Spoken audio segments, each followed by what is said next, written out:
Hola, ¿qué tal? Mi nombre es Maylin Janina Figueroa Archila y les voy a presentar el análisis de la situación de nuestro sistema de salud frente a la pandemia. Vamos a empezar hablando sobre que el sistema de salud guatemalteca se puede dividir entre el sector público y el sector privado. Nos vamos a enfocar en el sector público, específicamente en uno de sus componentes, que es el Ministerio de Salud Pública y Asistencia Social. Este ministerio cubre el 70% de la población guatemalteca. Los recursos que el ministerio posee provienen de ingresos fiscales del Estado y algunos recursos externos en forma de préstamos o bien donaciones internacionales.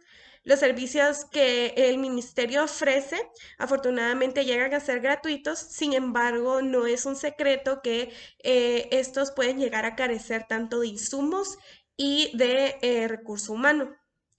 Frente a esto, el hecho de que hayamos tenido que enfrentar una pandemia nos vino muy de sorpresa, porque, en mi opinión, con la pandemia simplemente se acentuó y se exteriorizó un poco más esa necesidad y esa carencia de recursos que estamos acostumbrados a escuchar.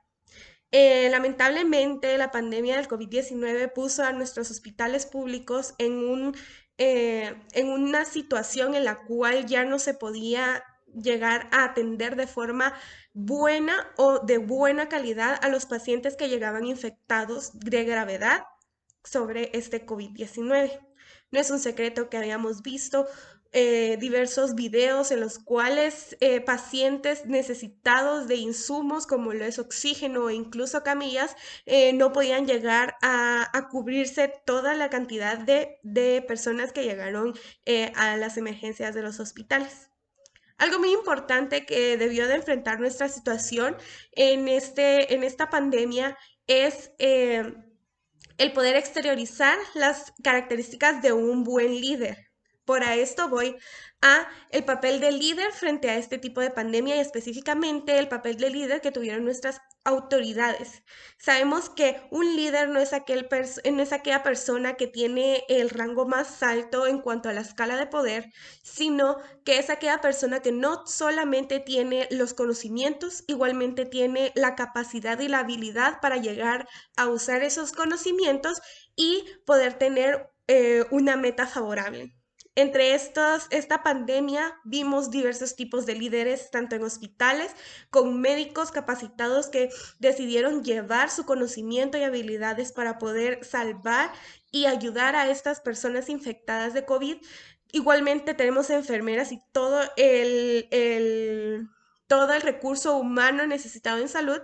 Igualmente vimos a nuestros líderes de siempre, gobernantes, llegar a tratar de manejar esta pandemia que en algún principio, debido a la forma tan inmediata, nos llegó de sorpresa, poniendo tanto reglas como incluso sanciones para evitar que las personas, la población guatemalteca llegara a infectarse y así llegar a necesitar de un hospital. ¿Cómo podemos ver si un líder lleva metas efectivas o la calidad del trabajo de este líder es buena? No solamente es aquella persona que rige, sino que también toma en cuenta las opiniones y sabe cómo utilizar el recurso humano de su trabajo, de su equipo de trabajo para lograr conseguir esa meta. Sin embargo, a pesar de eso, es aquel que toma decisiones en momentos importantes y no se deja socavar. ¿Cómo sabemos o cómo podemos ver los resultados de un buen líder o un buen gerente? Efectivamente, viendo los resultados, la capacidad y la preparación que éste tuvo y las características del mismo líder. Esto lo pudimos notar debido a cómo se manejó la pandemia. Algunos podrán pensar que fue mala, otros que fue buena. Sin embargo, de allí podemos llegar a juzgar o ver las características de líder que tienen nuestros gobernantes. En los hospitales, a pesar de lamentables pérdidas humanas que tuvimos, trataron de manejar lo mejor posible con unas buenas características de líderes y a su vez llegaron a poner muchas limitaciones para que los pacientes no siguieran contagiándose, ya sea cerrando espacios en donde espacios públicos o poniendo horas más estrictas. Gracias.